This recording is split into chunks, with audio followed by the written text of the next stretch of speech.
Hii ni Mkupa TV. Hakikisha unakuwa mtu wa kwanza kabisa kupata taarifa mbalimbali za kitaifa, kimataifa, burudani na michezo kwa kuwa mtu wa kwanza kusubscribe, kucomment, kushare pamoja na kulike Mkupa TV kwenye ukurasa wa YouTube.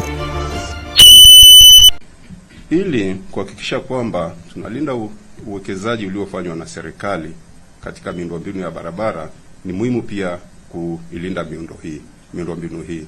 Na kwa kutambua hilo, Wizara ya Ujenzi kupitia TANROADS imeendelea kuimarisha udhibiti wa uzito wa magari kwa kuweka mizani katika maeneo mbalimbali na kusimamia kuhakikisha kwamba magari hazidishi uzito, ambapo katika kipindi tunachozungumzia idadi ya mizani isiyohamishika imeongezeka kutokea 67 hadi 79 na mizani inayohamishika imeongezeka kutoka 17 hadi 22.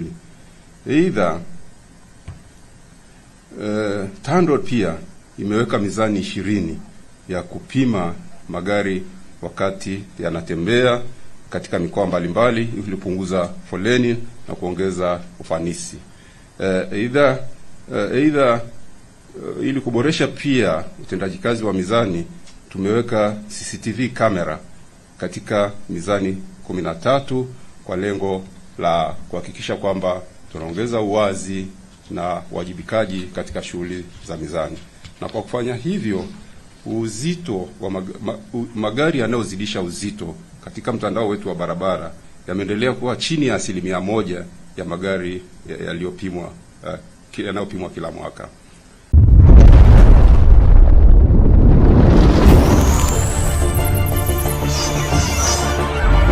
Hii ni Mkupa TV. Hakikisha unakuwa mtu wa kwanza kabisa kupata taarifa mbalimbali za kitaifa, kimataifa, burudani na michezo kwa kuwa mtu wa kwanza kusubscribe, kucomment, kushare pamoja na kulike Mkupa TV kwenye ukurasa wa YouTube.